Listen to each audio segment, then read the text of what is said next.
नमस्कार मेरे विद्यार्थियों, आपकी मंगल कामना के साथ और मैं आपकी हिंदी विषय की हिंदी अध्यापिका आपका हिंदी की ई कक्षा में हार्दिक स्वागत करती हूँ।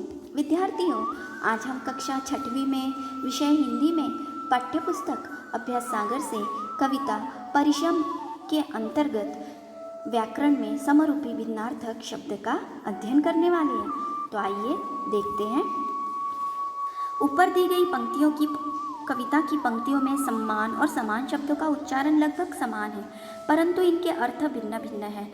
सम्मान और समान शब्दों के अर्थ के अंतर को स्पष्ट करने के लिए इनका वाक्यों में प्रयोग कीजिए। जैसा कि आप देख रहे हैं, सम्मान, हमें अपने बड़े लोगों का मान सम्मान करना चाहिए। समान, दोनों भाई बहन एक देखने में एक समान दिखते हैं। प्रश्न 2, इसी प्रकार संबल और सबल का अर्थ स्पष्ट करने के लिए इनका वाक्यों में प्रयोग कीजिए। संबल, उसे इस समय संबल की आवश्यकता है। सबल, कठिन समय में मनुष्य को सबल बनना चाहिए। याद रखिए, ऐसे अनेक शब्द हैं जो बोलने और सुनने में एक जैसे तो लगते हैं, परंतु उनके अर्थ भिन्न भिन्न होते हैं।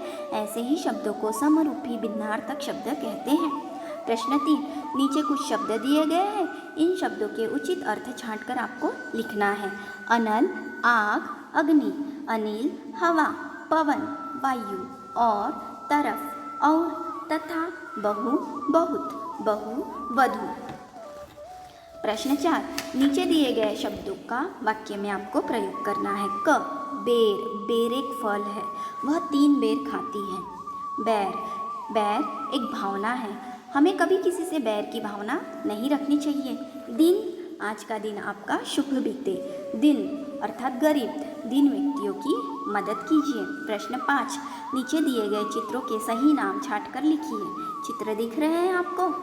गृह, ग्रह, कढ़ाई, कढ़ाई, नीर, नीर, जलद, जलज, जलद। आगे प्रश्न 6, उचित शब्द छांटकर नीचे दिए गए वाक्य को पूरा कीजिए।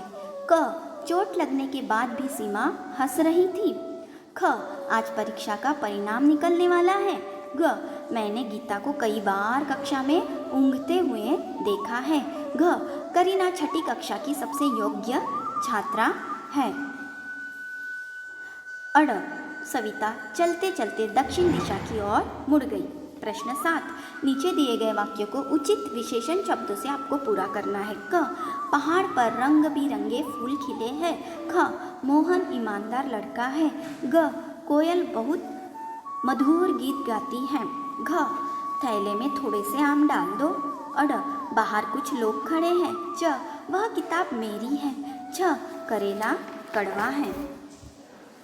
प्रश्न 8, नीचे दिए गए वाक्यों में मोटे काले शब्दों के उल्टे अर्थ वाले शब्द चुनकर खाली स्थान भरिए और वाक्य पूरे कीजिए। क, यह मेरा सौभाग्य है कि आपसे मुलाकात हुई, मगर दुर्भाग्य से मैं आपकी कविता न सुन सका।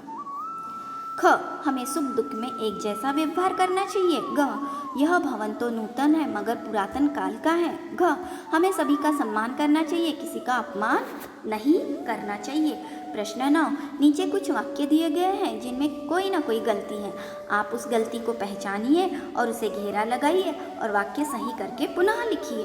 देखिए, मोहन जी बाहर बैठा है। मोहन जी बाहर बैठे हैं। ख, उसने संकट में मेरा साथ दिया, अर्थात उसने संकट में मेरा साथ दिया। खांसी की दवाई बहुत कड़वा था, खांसी की दवाई बहुत कड़वी थी। घ, यह भवन बहुत लंबी चौड़ी है। नहीं, यह भवन बहुत लंबा चौड़ा है। क्या आप खाना खाएगा? क्या आप खाना खाएंगे? प्रश्न 10, नीचे दिए गए शब्दों को संज्ञा, सर्वनाम, विशेषण के खंडों में अलग अलग करके लिखिए। संज्ञा शब्द नदी, पुस्तक, बचपन। सर्वनाम शब्द आप, तुम, कोई। विशेषण शब्द मीठा, वीर, खारा। प्रश्न 11, नीचे दिए गए अनुच्छेद को उचित पर सर्गो कारक चिन्हों द्वारा पूरा कीजिए। कविता ने बाजार जाकर ढेर सारे फल खरीदे, उसके भाई ने केवल एक पेन खरीदा। कविता भी आगे ही बढ़ी थी, उसे अपने भाई की चीख सुनाई दी। वह जमीन पर गिर पड़ा, उसके जेब में रखा पेन भी उसके जेब में रखा पेन भी बाहर गिर पड़ा। कविता ने अपने भाई को उठाया और पूछा, तुम कैसे गिर पड़े? उसके भाई ने जवाब दिया, सड़क पर केले का छिलका पड़ा हुआ था, पैर उस पर पड़ गया, मैं फिसल गया। मैंने अपने दोस्त के लिए पेन खरीदा था, वह भी जेब से गिर पड़ा। कविता का भाई चल नहीं पा रहा था। कविता ने रिक्शे वाले को आवाज़ दी। दोनों रिक्शे से घर पहुँचे। विद्यार्थियों, अब अपनी